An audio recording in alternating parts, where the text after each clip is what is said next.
so much for being here tonight. I'm Mrs. Vreeland. I'm supervisor of the G&T program, and I just want to start with some thank yous tonight. First, thank you to our Board of Education for supporting the arts and supporting G&T so that we can do programs like this and all of the wonderful programs and learning that we have throughout the year. And also our central office leadership team that also makes that possible.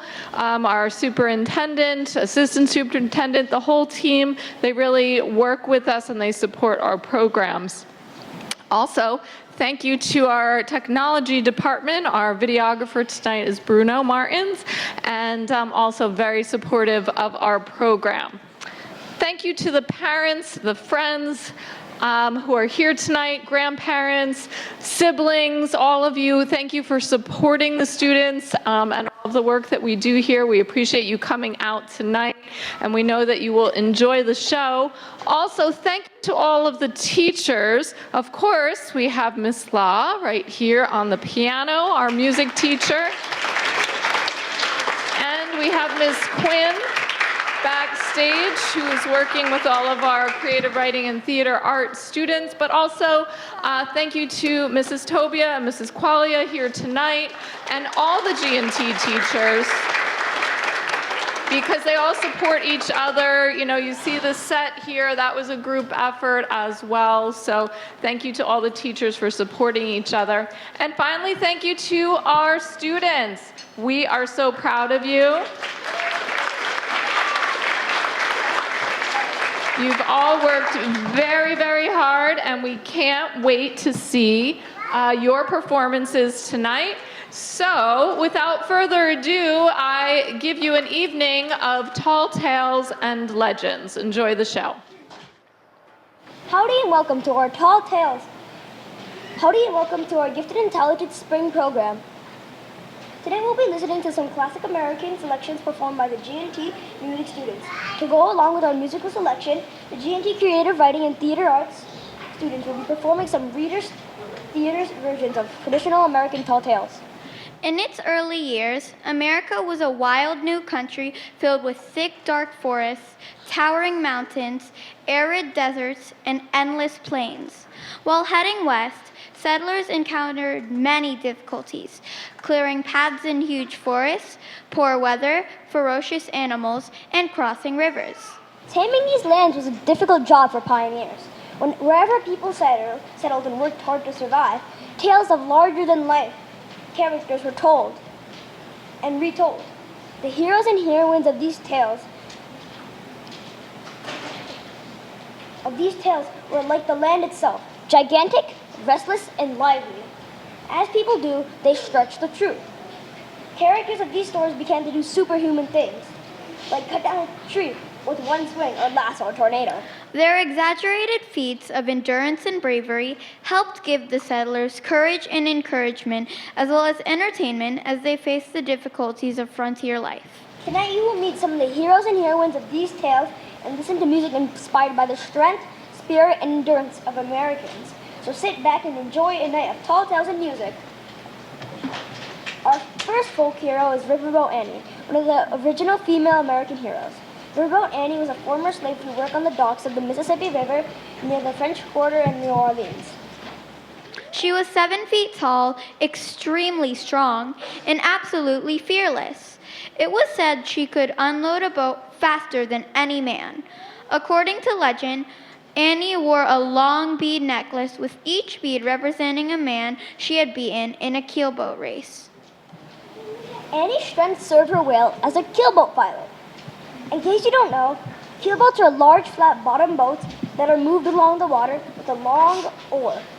Annie was the only one who ever owned a keelboat. She hauled cotton, flour, lumber, and even passengers. Although some folks believe the character of Annie Christmas was based on a real woman who lived prior to the Civil War, no one is really sure. What we do know for sure is Annie represents the strength and hard work of African American women, as well as those who worked on the Mississippi, helping to transport goods and people across the mighty river. Let's head to New Orleans for the tale of Riverboat Annie.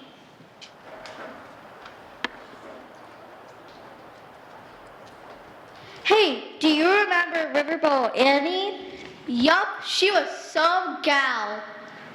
All 7 feet of her. But not everyone was fond of her, remember? No sirree. No man could admit that a woman could be a better riverboat sailor than he was. But she was the best. I remember when we first met her.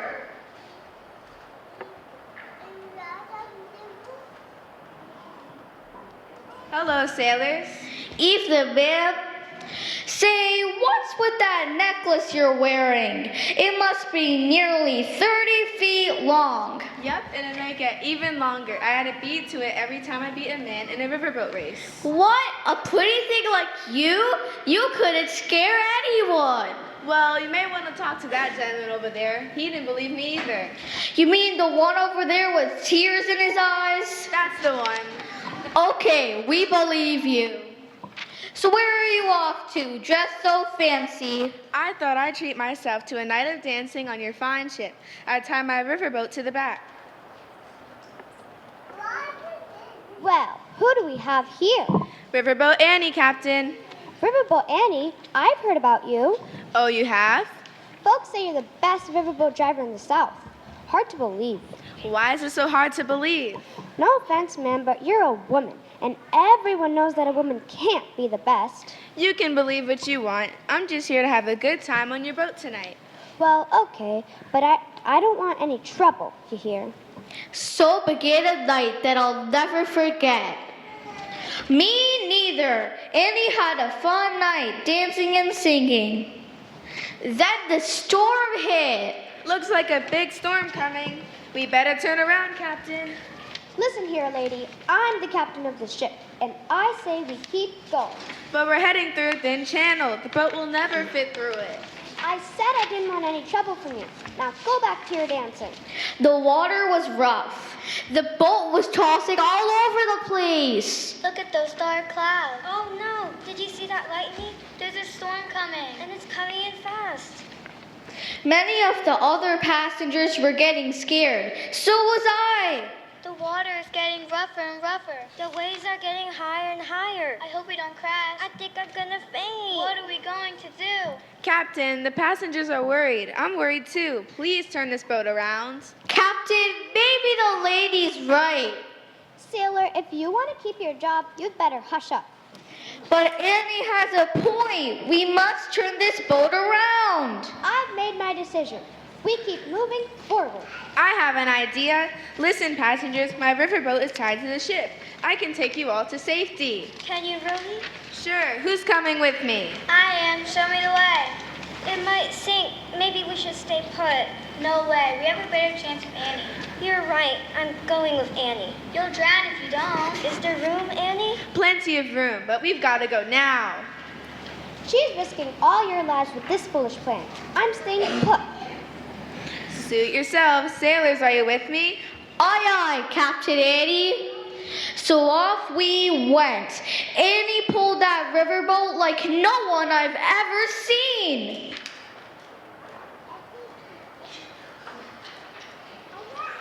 And that's what Annie did. Oh, wait. So off we went.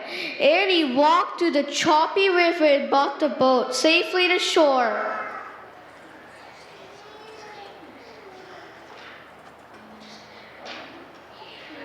Yay! Hooray for Riverboat Annie!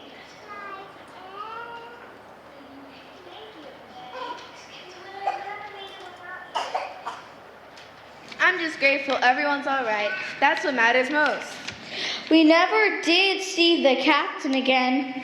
No, but we saw a lot more of Riverboat Annie. Yup, we started working for her. We also became friends. I sure do miss her, but we'll always have great memories of Riverboat Annie, the Queen of Mississippi.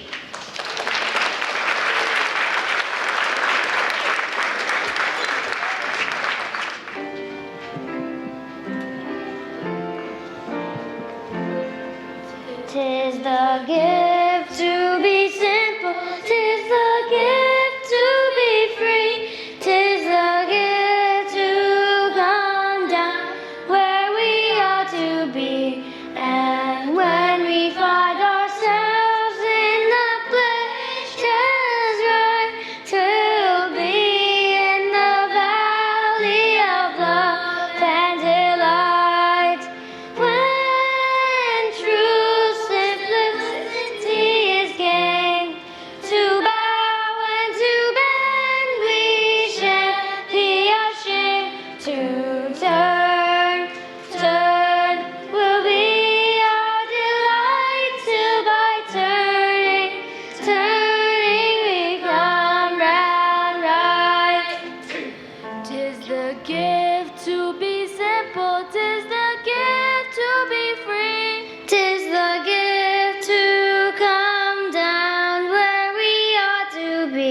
And when we find ourselves in the place just right, 'Twill be in the valley of love and delight. when true simplicity is gained, to bow and to bend, we shan't be ashamed. To turn, turn, will be a delight. Turn by turn, turn, we come round right. 'Tis the gift to be simple, 'tis the gift to be free, 'tis the gift to come down where we ought to be. And when we find ourselves in the place just right, 'twill be in the valley of love and delight. When true simplicity is gained, to bow and to bend, we shan't be ashamed. To turn, turn, will be our delight. By turning, turning, we come round right.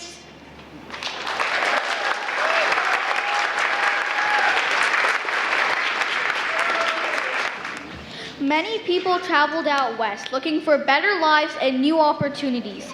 They settled in the part of the country known as the Great Plains. Drought, dust storms, blistering heat, paralyzing cold, and insects were just some of the obstacles that people faced on this vast, grassy flatland. In order to survive, people had to figure out new ways of doing things. Soon, tales of a clever farmer named Feebold Feebleson began to be told. According to legend, Feebleson was able to outwit Mother Nature no matter what she threw at him, and was able to convince more and more people to come and live on the Great Plains. Tales of Feebold Feebleson provided inspiration for pioneers as they settled unfamiliar land.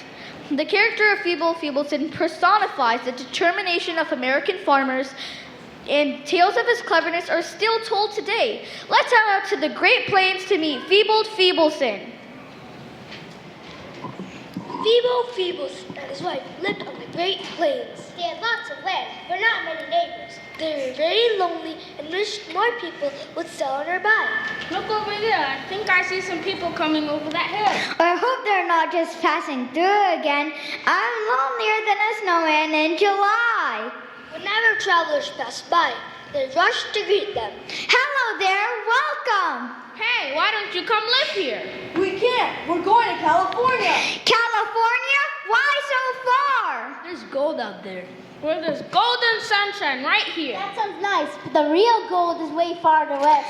Please stay. We have lots of fresh air and open fields here. We'll stay for one night to rest. But after that, we have to keep going. We don't want the gold to be gone before we get there.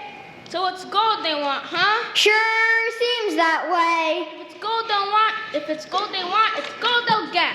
Feeble gathered 1,000 bright, shiny goldfish. He dumped them into a nearby lake. The next day, as the travelers passed by, they stopped in their tracks. There's gold here. Look at it sparkle in the water. Good, let's start painting. It worked! Now we'll finally have neighbors. Settlers worked day and night. They all wanted to get the gold that was shimmering in the lake. But they soon grew hot and tired. It's too hot and dry out here. And besides, there's no gold here, just goldfish. We'll move on and find a better place to live. Feeble and his wife were still lonely. One day, a new group of pioneers came by. Hello there, travelers. Are you folks looking for a place to settle down and start a farm? We're going west with the wagon train, That's right. We're going to start a farm where the grass is as green as a clover. and the water is as plentiful as ants at a picnic. Why don't you folks settle here? When it rains, this land is as pretty as a picture. That's right. We sure would like some neighbors to keep us company. The pioneers looked out over the plains. This land looks pretty barren to me. There seems to be more dirt in there than on the ground. This land is dry as a bone. It looks like it hasn't rained here in a month of Sundays.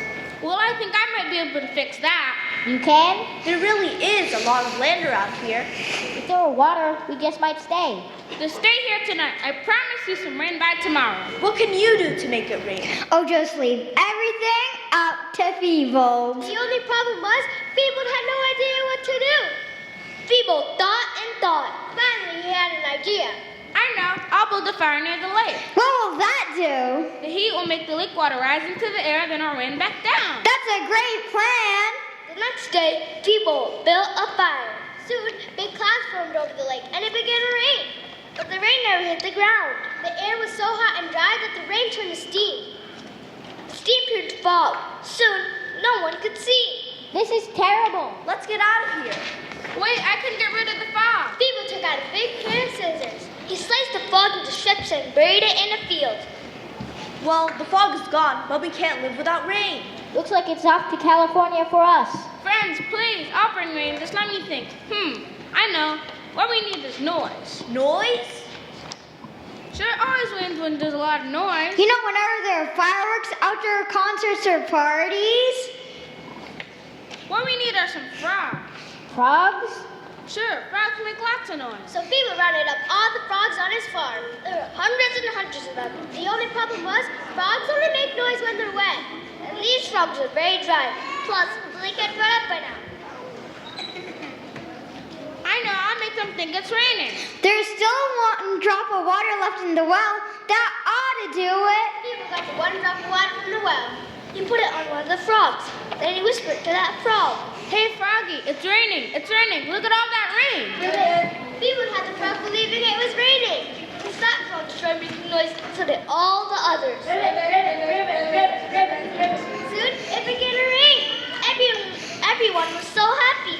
It worked. Feeble is our hero. Can we stay here? Yes, this is the perfect place to settle down. After that, even more people came to settle on the land. Feeble taught us all he knew about finding the Great Plains, and that's how he would help settle a brand new frontier.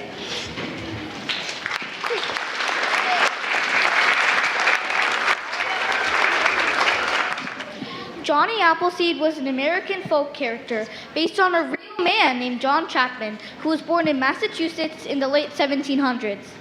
Johnny spent over 40 years traveling around the country planting apple seeds, and he was well known for his kindness to both people and animals. Thanks to Johnny, pioneers who settled in the western lands were able to grow their own apple trees and provide food for their families. Johnny Appleseed represents the amazing immigrants who contributed to the growth of our country by introducing and growing new crops. Please enjoy our version of the tale of Johnny Appleseed. When John was just a young man, he started planting apple orchards. He had a talent for growing the very best apples. When he saw all the pioneers heading out west, he wanted to join them. Hey, Johnny, how do you get those trees so big and those apples so red? Well, I work hard to make them grow, but I can't take all the credit. Who helps you? The sun, the rain, and the sea work just as hard as I do. Without them, there wouldn't be any apples at all. Johnny, why don't you come out west with us? Oh, I'd like to, but I'm afraid I'm not very strong. You might not be strong, but you do have courage. What could I do? You're great at growing apple trees. How will that help on the wild frontier? People love apples. You can make lots of things with them. And food will be hard to find out there in the west. I reckon that's true. Nobody can grow an apple orchard like you, Johnny. You'll have plenty to do on the wild frontier. Johnny decided he would go out west. He wore a pot on his head to make it easier to carry. Then he took a bag of apple seeds and followed the pioneers. Johnny walked all over the frontier planting apple seeds. He even gave apple seeds to any new settlers he saw.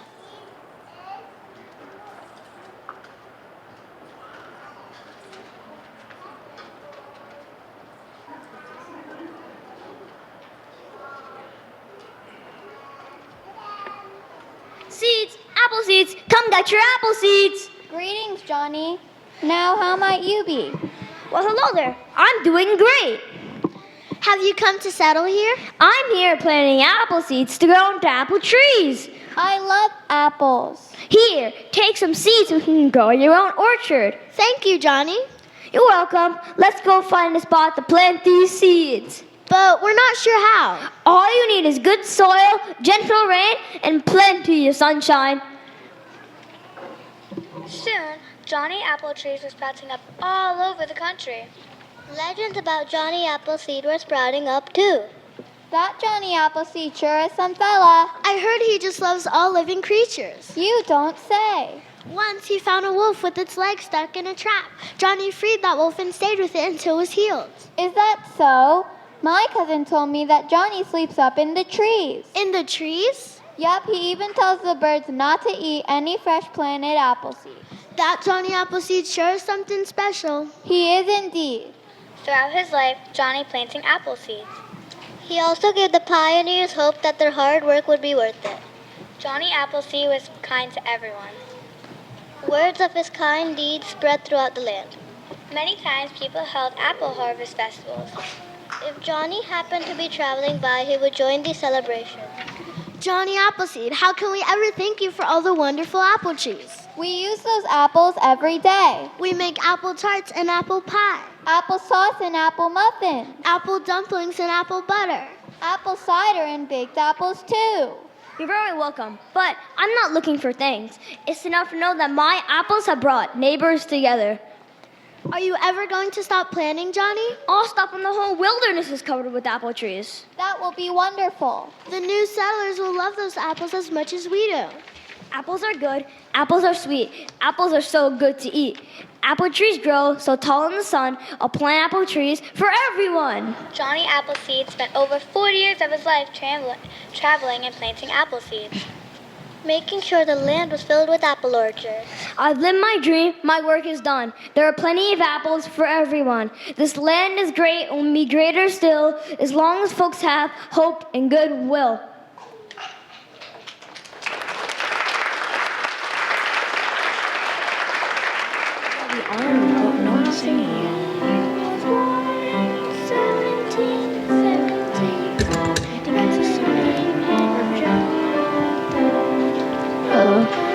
Johnny Appleseed, Johnny Appleseed, oh, Johnny Appleseed, Johnny Appleseed. Oh, Johnny gathered apple seeds from apple cider press. The Pennsylvania Indian trails he followed to the west. Johnny Appleseed, Johnny Appleseed, oh, Johnny Appleseed, Johnny Appleseed. Well, Johnny's hair was long and dark, his whiskers never shaved. His eyes were black and sparkle bright, he was small and lean and brave. Johnny Appleseed, Johnny Appleseed, oh, Johnny Appleseed, Johnny Appleseed. Is that us? Okay, we're done. Yeah, we're done. In the late 1870s, loggers began cutting down the huge forests that covered America in order to make room for settlers and to supply lumber to help build new towns. Logging was a huge business because so much revolved around it. Everything from building homes, towns, carriages, and ships to heating homes and fueling stoves. The loggers told tales around the fire at night to pass the time. Most people believe that it was through these tales that the legend of Paul Bunyan was born. According to folklore, Paul Bunyan was a giant of a man and a lumberjack of extraordinary skill, who was usually accompanied by his massive companion, Babe the Blue Ox. Paul was said to have amazing strength, which allowed him to perform superhuman feats, such as creating the Grand Canyon and the Great Lakes. Paul Bunyan represents the hard-working individual who paves his own way in the world. The ideals are still prized throughout America. Get ready to meet the mighty Paul Bunyan. Many years ago, a baby was born in the state of Maine. But this baby was like no other baby anyone had ever seen. Pa, we need more food for baby Paul. More food already. That baby eats more than 20 people do. I know. This morning he ate 50 eggs and a bath full of porridge. And that beard. Who ever heard of a baby with a beard? True. I have to comb it with a pine tree to keep it smooth. Still, we're lucky to have such a healthy son. Yup, and he sure is strong. He's already as strong as an ox. Paul grew bigger and bigger every day. Soon the whole town pitched in to help Paul. Hello, neighbors. I'm here with some milk for Paul's bottle. Oh, thank you. We had to milk 2 dozen cows just to get enough milk for 1 bottle. Now, if only we could figure out a way to get him some new clothes. He grows out of everything so quickly. How about we get the whole town together for a sewing bee? That would be wonderful. Everyone would be happy to make some new clothes for Paul. We sure appreciate it. Unfortunately, Paul's giant size caused even more problems. I hate to complain, but there's something else. What's that? Well, this morning, the ground shook so much that all my dishes broke. I'm afraid that was caused by baby Paul rolling over in his cradle. And when you bathe that baby in the river, he splashes around so much that my house gets flooded. Gee, we're very sorry about that. That baby of yours really is too big. Please, you must do something. She's right, Pa. What can we do? As much as we love baby Paul, he'll have to go live in the woods. The woods? Won't that be dangerous? I'll give him an axe and a fishing pole. He'll grow up to be a fine outdoorsman. So, with tears in their eyes, Paul's parents said goodbye to Paul. Paul taught himself to find food in the woods. He grew to be nearly 20 feet tall. Yum! That was the best fish dinner I ever cooked for myself. Hey, it's snowing, but that pile of snow is bright blue. How strange. What's that? It's a big blue baby ox. The snow must have turned her blue with cold. What's wrong, little babe? Have you lost your mama? Well, you can live with me. I'll call you Babe. We'll be great friends. Paul and Babe did become great friends. Babe grew so big that a person would need a telescope to see from her head to her tail. In those days, the forests were filled with trees. Soon, people needed them to build houses and ships. The logging industry had begun. Babe, I think it's time I become a logger. I can cut down 10 trees with one swing of my axe. Come on, Babe, let's head west and get to work. Paul and Babe walked to Minnesota in about a week. They stopped at the Big Onion River and decided to send the logs down the river to the mill. If I had some help, we could log twice as fast. I need some workers. Paul only hired loggers who were 10 feet tall and very strong. Soon, he had about 1,000 loggers working for him. But feeding 1,000 giant loggers plus Paul and Babe was a huge challenge. Boss, emergency in the kitchen. A big emergency. Take a deep breath, Cook. What's the trouble? I tried to make pancakes for breakfast, but my pan is too small. That won't do at all. These men need real big pancakes, Paul. Pancakes the size of wagon wheels. I can fix that. I'll make you a pan as big as an ice skating rink. That's amazing, but how will I grease a pan that big? We'll have 100 loggers grease the bottom of their boots and skate across it. That's perfect, Paul. But lunch is coming, and I've got another problem. Go on. I'm listening. I tried to make pea soup, but my biggest paw only feeds 10 loggers. I'll turn that whole lake over there into one giant soup pot. The whole lake? Yep, I'll fill with peas and stir with a tree. Well, that certainly solves the problem.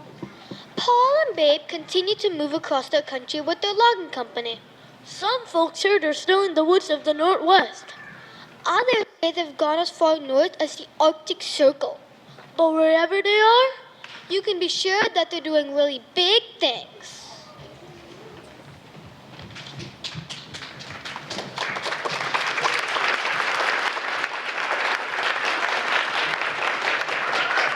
In the northern logging day of Wisconsin, on the northern stand of big white pines stood tall.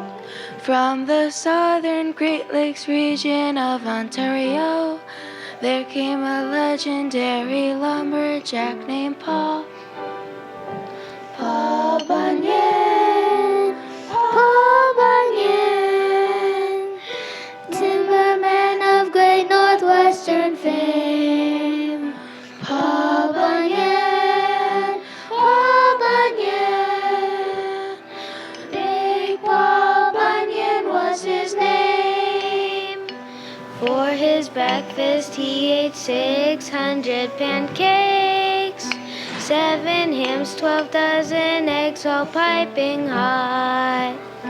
37 pounds of beef and 1 whole venison, with fried eggs and potatoes by the pot.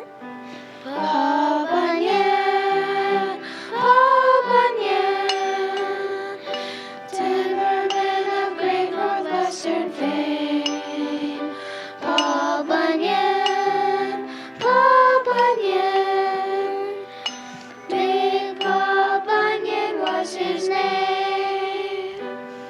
He was nearly the men who cleared Wisconsin, sailed the logs on down the river to the Main, saw the lumber for our homes and open farmland. His legend lives on in our hearts and always will.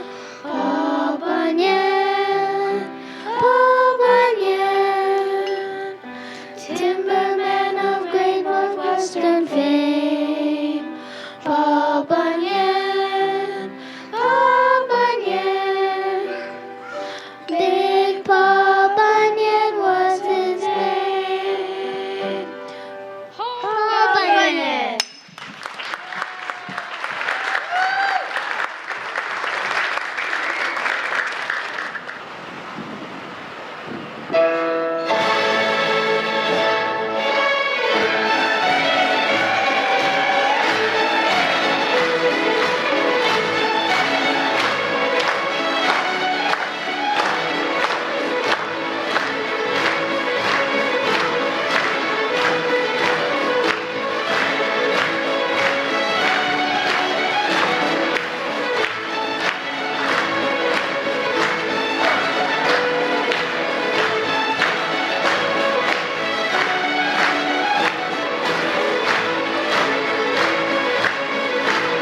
7 Up, bubbly 7 Up.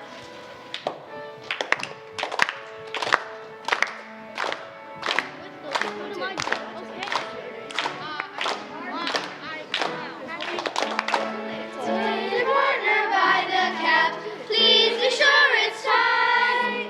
Swing her high and swing her low, let's make some bubbles tonight. Swing the presto to the left, then the lemon lime. Do-si-do, refreshing squirt, keep those flavors in tight. Going on to leave the floor, marching back to town. Never minding what's in store, 'cause we dance the pop puddle biscuits, dance the pop puddle, hold down.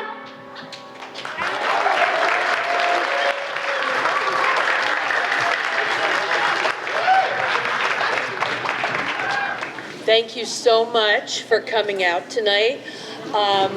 You know, just like a parent sees your children go from kind of crawling on the floor, walking, to running, to just growing up, that's what we do as teachers. And many of the kids that are here tonight, this is their very first play, very first time on stage. So anybody who it's your very first time doing this with us, stand up.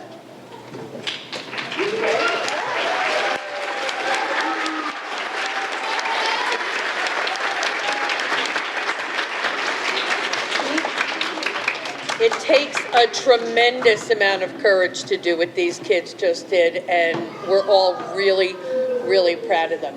So, boys and girls, can we have a hand for your parents who support you, your friends, your family, your parents, your aunts, your uncles? And I know I speak for Miss Law and myself, Mrs. Freeland, our boss, wonderful. She really, really encourages each and every child. She encourages us, and she lets us just really have a lot of creative fun and adventures with them. So thank you, Mrs. Freeland. And our Bruno, our cameraman, thank you so much. He comes out for all our events, and he does a great job. And of course, to our Board of Ed, who makes everything possible for us. Thank you so much for your support and for coming out tonight. And, you know, part of the homework now is you can go get ice cream, okay? So have fun. Thank you.